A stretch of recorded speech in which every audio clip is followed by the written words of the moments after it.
Welcome back to Bloomington. We're here in the bottom of the third inning. Miami of Ohio and Indiana squaring off in the Hoosiers' home opener. Alongside Luke Brenneman, I'm Nick Rodecap. Miami leads this one 2-1 thanks to a pair of solo shots. Nolan Hollis, the lanky right-hander, pitches with a lead for the first time today. And in his second inning of work, he'll face Houston transfer Brandon Burkle, followed by the top of the order, and Carter Matheson and Josh Pine for Indiana. Burkle comes in as a junior, shoring up the middle infield for the Hoosiers. The transfer from Southeast Texas. Of course, he went to Houston, a team that's now in the Big 12. Burkle played 2 seasons there. Batted .260, just 4 home runs, 23 RBIs. Steals bases, though, and at the bottom of the lineup here, he's effectively acting as a leadoff man. First pitch from Hollis misses above the zone. If Burkle gets on base, he could be able to advance himself to second via the stolen base and give an RBI opportunity to Carter Matheson. Hollis sets at the letters, 1-0. Hits him right on the elbow guard. Burkle will take the slow walk down to first base. That one ricocheted off his Evo Shield elbow guard and hit the screen on the fly. That's one of those, Luke, where you don't feel it hit you, so you're riding high because you get a free pass to first base and it doesn't hurt. Yeah, those elbow guards, they are crucial. There's one guy, he plays for some school in California. He got hit by a pitch in like 8 of his first 9 plate appearances or something. I'm sure his elbow guard is earning its money. Matheson stands in here, watches the first pitch miss high and outside from Hollis. And Matheson's primed for a big season, of course. 19 home runs his freshman season, 10 a year ago. He got his 30th down in Myrtle Beach. He had a pair of long balls that weekend. Burkle leads off first, representing the tying run, the 1-0. Matheson takes in the dirt. It gets through the legs of Novak, and Burkle advances to second on the passed ball. It was a low pitch, Nick. I thought Novak could have played that a little better. He actually lost it once he was already behind him. Fortunate the runner didn't go first to third. However, Burkle wasn't thinking that way. He located it. But now Indiana with a runner in scoring position with a good guy at the dish and the rest of the top of the order coming up after him. Let's see if they can tie this one up or do more damage than that. Matheson, one of Indiana's more productive hitters last weekend in South Carolina, ahead in the count 2-0 against Novak. He delivers. Matheson takes an off-speed pitch outside. Novak tried to bend in the slider, maybe a changeup. I think it was a changeup, but it was too far away, and now you're really in a lose-lose situation because either you pitch around Matheson, you put him on, or you have to challenge him. 3-0. 2 looks back at second, and the pitch is nowhere close. Probably an unintentional, intentional walk issued to the power-hitting Matheson. So Hollis, he loses the first batter of the inning, Burkle, to a hit by a pitch. You know what happens. The ball's going to slip out. But now to walk-up batter, obviously seeing some control issues and in a terrible time in the order, especially with Matheson. He's a guy that, if you can get ahead on the count, the one thing that he does struggle with is striking out. He's already struck out 7 times in this young season. And now you got to go to Pine, Taylor, Tibbetts, 2 guys on. However, I don't think the walk there necessarily kills you, considering it does set up a potential double play opportunity. The only saving grace for Hollis, 2-3-4 in the wings for Indiana, the heart of this lineup. Pine hit one hard to center field his last time up. 2 men on here. Burkle with a huge leadoff second, doesn't go, and it's a pitch out for ball 1 to Pine. Burkle was almost halfway to third by the time that pitch got to the plate. Yeah, he's done that a couple times. I don't know if he's trying to mess up Hollis's routine or motion. He's not really in a rhythm right now, hence the control issue. He falls behind another batter. Hollis has thrown 5 straight balls. Tying run on second base, nobody out. Pine squares to bunt, pulls back, and the fastball misses inside for ball 2. If I'm Jeff Mercer's squad right now, I am looking at everything. Just as I say that,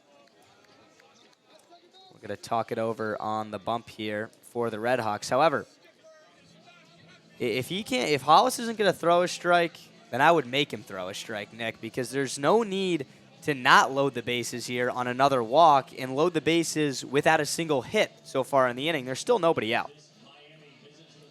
So Miami taking a mound visit, and it's worth noting Hollis has thrown 6 straight balls.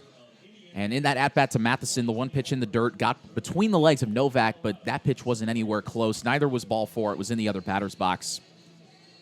And neither pitch has been particularly close to Pine here. The first pitch missed well outside. The next one missed in. Just seems like Hollis is kind of all over right now, and he really can't afford to get behind Josh Pine 3-0. Because then you got a guy on deck in Devin Taylor who can hit baseballs about 500 feet. He had 16 home runs last year. He's the last guy you want to face with the bases loaded. I think coming out of this mound visit, this pitch has to be a strike from Nolan Hollis. Absolutely, but that brings up the question, will it be a pitch to hit? We'll see if Pine gives it an effort. Hollis sets at the letters, now the 2-0. Pine swings and hits one in the air to left center field. Going back his keels, it is gone. Josh Pine with a 3-run blast. And Indiana is back in front. It's 4-2. Just as we were talking about, the biggest pitch in the at-bat, undoubtedly, pitcher's biggest fear, walking the bases loaded, and a 3-0 count would have been disastrous for Hollis. But how about a 3-run bomb? Josh Pine hitting in the 2 spot, making him pay. He had 6 home runs a year ago, and he has 1 in the home opener. Josh Pine, welcome back to the BART. The junior third baseman, part of that maturing core that's been huge for Indiana in its success over the last season and change. And he absolutely crushed that baseball. And now we'll have a timeout taken by Miami. They'll go to the bullpen. Nolan Hollis is done. Came out into the third inning with a lead. Faced 3 batters. Did not record an out. And that ball, I think, may have rolled onto the bypass. So it's a pitching change for the Redhawks. 4-2, Indiana leads here in the bottom of the third, and the fans are alive and well. T-shirts are in the air at Bart Kaufman Field. Don't go anywhere, folks. You're listening to Indiana Baseball on WIUX, your home for Hoosier Sports. Welcome back to a lively and buzzing Bart Kaufman Field. We're here in the bottom of the third inning. Alongside Luke Brenneman, I'm Nick Rodecap. Indiana and Miami of Ohio having a home run derby of sorts. Josh Pine put Indiana back ahead with a 3-run blast to left center field. That chased Nolan Hollis from the game, and the Redhawks go to the bullpen once again. It's Connor Preisel, the sophomore out of Sagamore Hills, Ohio, who got shelled this weekend in South Carolina. Recorded just 1 out, gave up 2 runs, walked 3 guys. He's looking to right the ship, but he has to face Devin Taylor first. Yeah, it's going to go Taylor, Tibbetts, and Cerny. That is no easy task. These are guys coming off big-time weekends. Obviously, Tibbetts just 2 for 11, but Taylor 6 of 14. He already has a hit today. Cerny, he has power, drove in 4 runs throughout the weekend. And the Hoosiers, they also have a lot of momentum right now. Taylor, the power-hitting left-handed outfielder, faces the southpaw Preisel, works from the stretch. First pitch, taken outside. Looked like a slider, maybe a cut fastball. Going away from Taylor, who's got 7 hits on the season in just his 4th game, but none for extra bases, at least not yet. The 1-0. Taylor chops one to the right side, fielded on 2 hops by Evan Applewick. He steps on the bag in time, and Taylor is gone. Big first out there. Coming the game, this inning has already seen 3 batters yet to record an out. The best player on the Hoosier team. With a nice little rollover, easy out to the right side of the infield. And the Redhawks will relax. They still trail by 2. And you can't relax too much because Brock Tibbetts could extend the lead to 3 with 1 swing. Tibbetts, the catcher, batting cleanup in this contest. Takes a first pitch strike, belt high on the inside corner.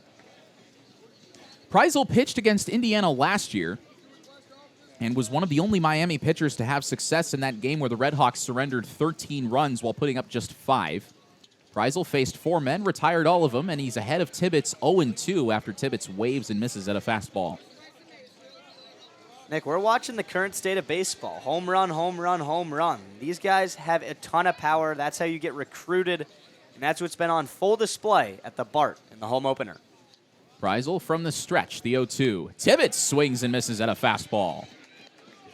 And just like last year, Preisel working very efficiently and carving up these Indiana hitters. He worked through 2 of the better hitters in the Big Ten Conference, and he made it look easy. Tibbetts is struggling this season a little bit. He's now 2 for 13. Tyler Cerny, he's having fun, had a double and came around to score an inning ago. He led off that inning, and now he's back in the box with 2 away in the third. He takes the first pitch fastball low and in. Indiana 4, Miami 2 in the bottom of this third inning. Hits are even at 3 apiece. All the hits today have gone, except for 1 or 2 maybe, for extra bases. 3 home runs already in this contest. The 1-0 is chopped foul to the Indiana dugout on the third base side.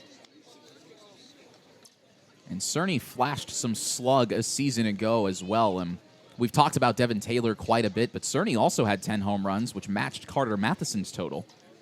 Cerny being pitched a little bit differently this year as a sophomore, not sneaking onto the scene anymore. 1-1 pitch, chopped to the same place as the last one, to the left side for strike 2.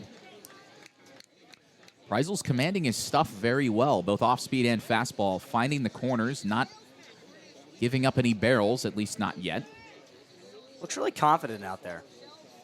In a rhythm, the 1-2 pitch from the lefty. Cerny hits it high in the air towards the left field corner. Keels has to run a long way. It's dropping, and it had home run distance, but it was foul. That one was up in the air forever. Cerny just uppercutted a little bit too much, maybe swung a little bit too early, I should say. That ball was well inside. I'd actually be interested to see if it was even a strike. It shows the power that Cerny has, for especially a middle infielder. He displayed it this weekend, but this guy can do it all. He can also run a little bit. Cerny's got a great glove. It kept him in the lineup a year ago, looking to catch up with the bat a little bit. 1-2 pitch, hit a ton towards the right side this time, but that 1-2 is foul. That one would have been right around home run distance as well, spraying it all over the left and right. And if you're Preisel, you're like, okay, I tried to beat him inside. He got the bat around. Then I tried to beat him away. He still got his arms extended. Count still 1-2, a 2 away in the inning, and the base is empty. Cerny watches a breaking ball drop into the zone for strike 3. He walks to the dugout, slams his bat on the turf in frustration, and sends us to the top of the 4th, but not before the Hoosiers take the lead back. 4-2 now, Indiana in front thanks to a Josh Pine 3-run blast. Luke Brenneman's got the next 3 innings on play-by-play. I'll take a short intermission as an analyst, and we'll be back right after this. You're listening to Indiana Baseball on WIUX, your home for Hoosier Sports.